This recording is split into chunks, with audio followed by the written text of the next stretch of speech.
instantly help you climb the ladder. I promise we'll be covering a ton of settings that you've never heard of before, which is insane because among challenger players, they're considered mandatory for climbing. Trust me, you don't want to miss this one as we've painstakingly compiled every single keybind, setting, and hotkey professional players use to get an advantage on their opponent.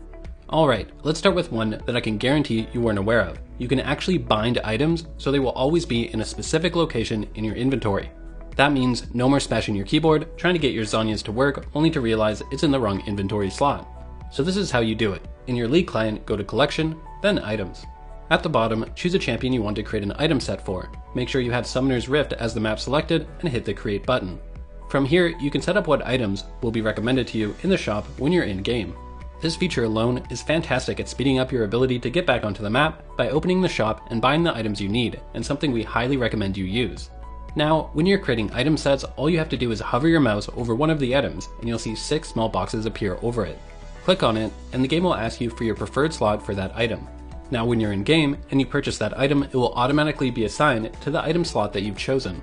All it takes is a minute or two to set up, and you'll never die in lane because your health pot was on the wrong hotkey, or throw a teamfight because your Zhonya's was where it shouldn't have been. Alright, so we have 19 more settings to go through, and a lot of ground to cover. To make things easier, we split them up into 3 distinct sections. The first is the mechanics section. This will focus on settings and hotkeys that will turn you into a mechanical god as you kite your way into Challenger. The second is video settings. This will teach you all the ways you can get an edge on the opponent just by tinkering with a few in-game options. And lastly, we'll be covering some valuable settings that are often hidden inside the menu, causing them to go underutilized. Alright, let's jump into the mechanics section, where the first thing we'll be covering is quick casting. Quick casting is when upon pressing the hotkey for an ability, it instantly casts it. This is opposite to normal casting, where you press the ability, an indicator appears, and then you have to left click.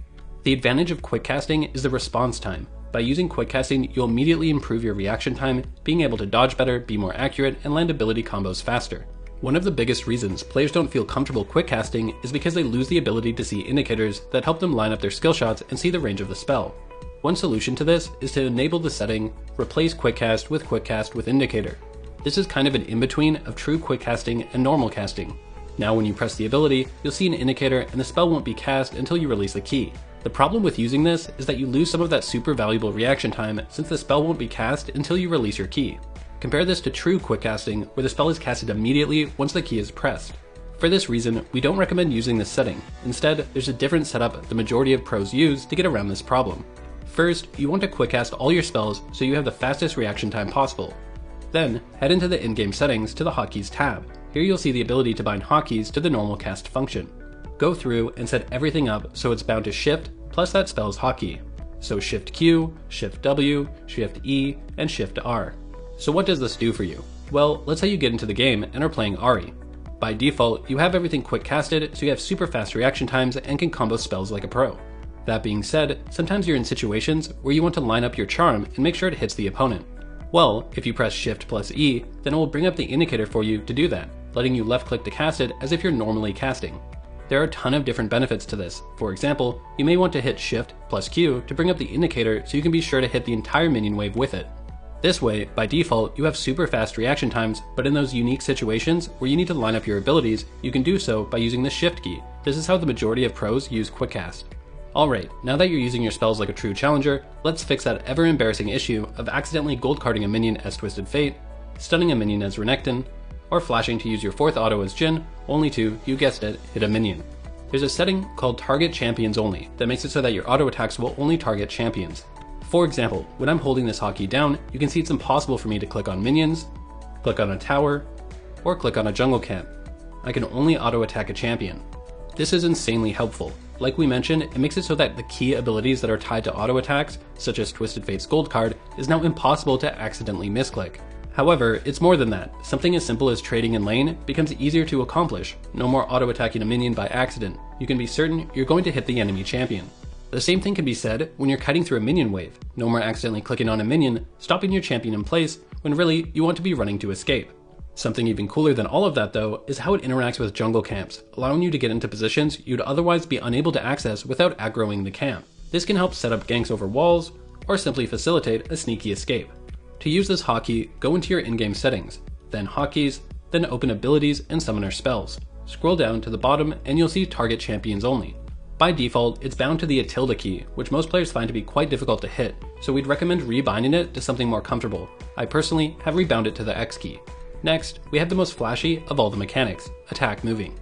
This is the mechanic that will let you kite around like double lift and get you friend requests after the game asking you if you want to duo. At its core, all attack moving allows you to do is auto attack a target despite clicking on the ground beside them. The main benefit of using attack move is that you don't need to be 100% accurate with your clicks when you're kiting. If you have to always right click on the enemy champion when you're kiting, it's far too easy to miss, click on the ground, and accidentally walk forward. Attack move prevents this mistake from happening, since when you attack move the ground, it will target the enemy anyways. The best way to attack move is to go into the in-game settings, hotkeys, then open player movement, and use the player attack move hotkey. By default, this will be set to the A key. The reason for this is if you go into the interface tab, you can enable a setting called show attack range. Now, when you hit the A key to send an attack move command, it will bring up a range indicator. This will show you your character's auto attack range. This is insanely valuable if you're trying to improve at League of Legends, as it ties into an advanced concept called spacing. What spacing refers to is keeping the maximum distance from your opponent. For example, let's say I'm playing Caitlyn against Vayne. Caitlyn has 650 auto attack range to Vayne's 550, a 100 range advantage. To use this advantage, you would have to space properly, auto-attacking Vayne at your maximum range to prevent her from being able to auto-attack back. If you don't know your maximum range, and instead move too far forward, you'll put yourself in range of Vayne and trade auto-attacks. This is why using the A key, along with enabling the show attack range setting, is so valuable, as you can make sure you're constantly spacing like a pro. There's another setting you should enable as well. If you go into the Game tab, you'll see an option called Attack Move on Cursor. When this is enabled, and you send an attack move command on the ground, it will make your auto attacks target the closest enemy from where you clicked on the ground. This is extremely valuable. This is because if you have this disabled, then instead it will target the closest enemy from your champion, not your cursor. The reason why this is a problem is that if you're kiting an enemy while in a minion wave, for example, you'll end up just auto attacking the minions in front of you. When you have attack move on cursor enabled, it fixes this, and when you send an attack move command on the ground next to the opponent, it will correctly focus the enemy champion since they're the closest to your cursor. A lot of players know about attack moving, but what they don't know are these optimizations that professional players and challenger players alike use to make attack moving that much more effective and easier to use. Alright, that was a lot to process, so let's move on to a simpler mechanic, the stop command. The stop command will make your character stop on your current position and prevent it from auto-attacking or moving. This is far more valuable than you might initially think. First, it makes last hitting so much easier. You see, when you auto-attack, your character sends out a missile. This missile doesn't do damage until it arrives at the enemy you selected. The act of last hitting is simply trying to time this missile to hit a low health minion at the right moment. What a lot of players don't realize is that this can be more difficult to do the further away you are from a minion, since it takes your auto-attack's missile longer to hit the minion. One trick you can do is move really close to a minion, then hit the stop command. Then, once the minion gets low, right-click to auto-attack it. Since you're standing so close to the minion, your auto-attack's missile has almost no travel time, making it far easier for you to time the last hit. This is an especially valuable technique when you've built up a big minion wave, as the speed in which your minions kill the enemy minions makes it super hard to time last hits.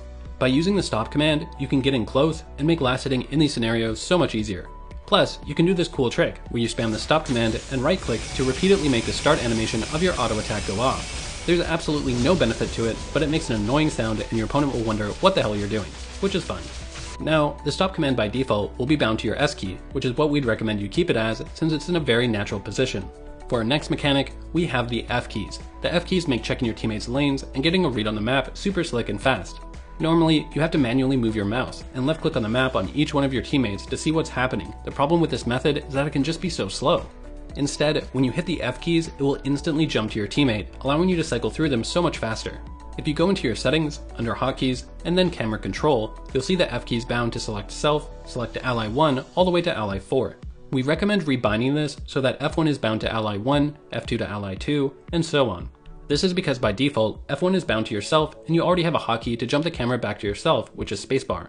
Now, the F keys are valuable for all roles, but is especially valuable for junglers, since when you're doing camps, you can quickly hit F1, F2, F3 to cycle through each one of your lanes and see the health, mana, and minion wave position. This is incredibly useful, since you can help identify gank opportunities for yourself, as well as better identify where the enemy jungler will gank. And lastly, in the mechanics section, we have movement prediction. This is a setting you can enable if you go into the game tab and scroll down to the bottom. This specific setting used to be far less known, but has recently gained a lot of attention.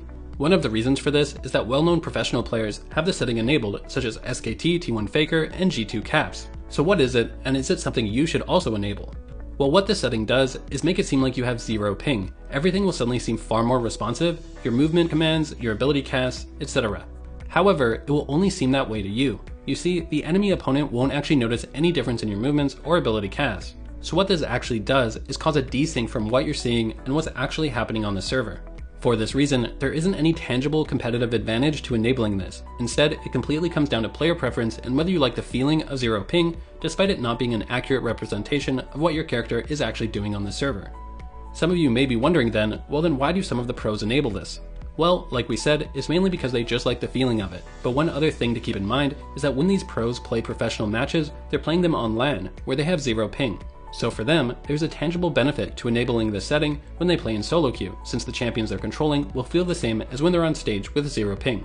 That being said, for us non-pros, it doesn't offer us that advantage. On one hand, it can make the game feel like it responds faster, but on the other hand, it's giving you inaccurate feedback on what's happening in-game. In the end, it's completely player preference, and there's no competitive advantage for us regular players. Alright, now let's get into video settings. To start, there are 3 smaller settings you should adjust. First, you need to disable eye candy. This will get rid of superfluous visual information that's not needed. It will also help your computer run the game faster, while also removing extra visuals that can distract you when trying to focus on dodging skill shots. Next, we have the minimap scale. You want to increase that to 100. You would be surprised at how often professional and challenger players are looking at the minimap instead of the game in front of them. By maximizing its size, you'll not only be reminded to check it more often, but when you do, you'll be able to take in more detailed information to quickly get a read on the map. And lastly, turn HUD scale all the way down to 0. This will increase your vision of the area around your character, giving you better spatial awareness. At the same time, the HUD will still be there for you to see anything on it that you need to. Now this next one is player preference, colorblind mode. Obviously, if you're colorblind, you would want to enable this. However, many players find it beneficial to have this enabled anyways. This is because it can make health bars, champions, and abilities stand out a lot more against the map. You can see how with colorblind mode enabled, Brand's W stands out a lot more compared to when it's disabled. It can have a tangible benefit, since if you can recognize what's on the screen faster, then you can also react to it faster. At the end of the day though, it's still personal preference. Try out a few games with it enabled and see if you find it helpful. And if you are one of those people that found enabling colorblind mode helpful, then you can take this a step further. If you have NVIDIA graphics cards, you can right-click on your desktop, then select NVIDIA Control Panel. From here, you'll see an option called Digital Vibrance. If you turn this up, it will make all the colors more vibrant and stand out a lot more. This can be especially helpful to see smaller skill shots that can blend in with the ground. So like we said, if you found the colorblind mode helpful, then try increasing the digital vibrance, as you will definitely notice a huge difference. Alright, so we covered a lot of video settings, but one of the most common questions players have is what should they set the quality level to? As a general rule, the higher your FPS, the better. So typically you want to have your quality settings as low as possible to maximize your FPS. This is because the more frames that are being displayed per second means the more up to date you are with what's happening in the game. Essentially, it can mean you see the enemy casting an ability slightly sooner than if you had lower FPS. However, this is only partly true. In reality, it has to do with both your FPS and your monitor's refresh rate. Your monitor's refresh rate is the number of times your monitor updates new images each second. Most monitors are set to 60 Hz, which means it refreshes 60 times per second. A simple way of understanding the relationship between FPS and monitor refresh rate is the following. Let's say you had 300 FPS in game. If you have a 60 Hz monitor, you're only able to see 60 of those frames since your monitor can only update 60 times a second.